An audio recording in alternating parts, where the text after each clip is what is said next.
Realisht, ky ishte sulm direkt politik mbi gjykatën. Në mund një sulm edhe moral edhe politik. E cila megjithatë nuk shihet që mund të ketë impakt tek gjykata, por ato që e kum thonë edhe netëve të kalume, po du me përsërit vesh një fjali, që kjo është historia ma reale e shkrume për luftën e UÇK-s, sepse ne dim ka njëherë me qenë pak entuziast e folklorist, pak me ngrit veten mbi të tjerët, edhe me kallëzu ka pak edhe pralla me mret. Pralla në shkallë dukatin boll, çu shosh një. Po.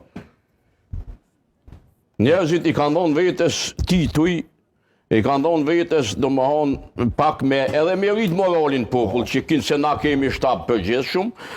Po, shtabi përgjithshëm, daja i madh, daja i vogël, ku e di unë, ku s'u dit kush ka hije, kush ka dal, ku kanë qenë, a kanë qenë gjithmonë me një lokacion ajo, po shtabi përgjithshëm nuk ka qenë asnjëherë në Gillan.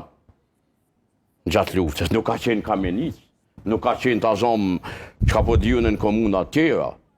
Dhe nuk mund të ketë një ushtri, një shtab përgjithshëm, nëse ajo është gueril, e nuk është ushtri e rregullt, që këja nuk ka qenë për burra ushtri e rregullt me pas shtab përgjithshëm.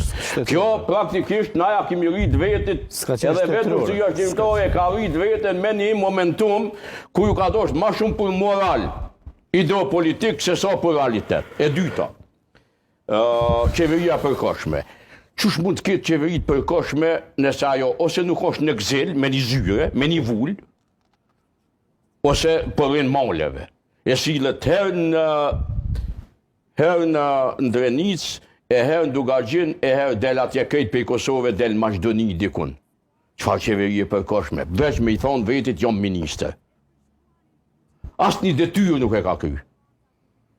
Edhe s'ka funksionu si një tur punik, funi i fundit. Prandaj këto janë që na vetë me do libra, e me do narrativat mrapshta, i kemi ndiku që më marrë për të mirëqina, por ja që duli njëri... Ka pasur një koordinim brenda, por nuk ka pas ndonjë komandë që do të mund të bënd të ndërmarrë përbashkët kriminali. Po dhe prandaj edhe James Rubin e tha. Pikërisht. Po, unë pikërisht për thom ato që pse është kjo historia ma reale e Kosovës, sepse jemi mësu na ka njëherë me jadhon John.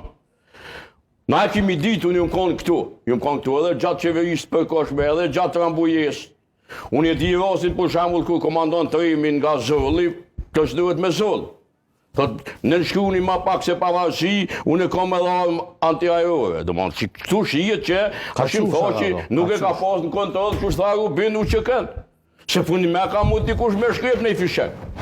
Ka qillu, është boju, se dia e dini, jeni matri normalisht që ka ndodhur një falloj puçi brenda shtabit. Do aty kush u kon më i fortë në pushtet, po fati i mirë i ushtrisë shqiptare i Kosovës u kon i djali i mirë Sulejman Selimi, edhe i cili si unë kthy këta peva Rambujes ka on falni te që unë e bëj krevat e tyre ta me udhoni. Granitash. Dhe është edhe një problem i Ademit. E gjithdijshme është, nuk kur farisie nuk është që Ademi ka bërë presion të vdekshëm. Zoti Thaçi nga Ljubljana në Rambuje. Azem Demoqi ka qenë stacionum në Ljubljana tek Hetem Ramadani dhe i ka thonë ne ose pavarësi ose desëm krejt. E ju s'kini çka lypni këtu. Kjo ka qenë, e tha Rubimi, James Rubin, shkëlqyshëm, një brillante se bashkëtojnë historian tonë. Mas 10, 15, 20 vjetëve kanë më shkru historia çuditëbomse. Por Rubin e tha me një fjali brillante. Tha ma shumë ishte presion dhe ndikim ideologjik se sa praktik ose teknikisht që shdojnë. Kështu që ato që na i kemi ditë, por jemi ngatru udhës, të mundum kush po merr ma shumë pushtet, sepse e tha dikush një natë këtu, fatkeqësia e këtij vendi është ku UÇK-u po vdiq si kalt në luftë politike. Po, unë e thash. Në Kosovë. Kjo ka qenë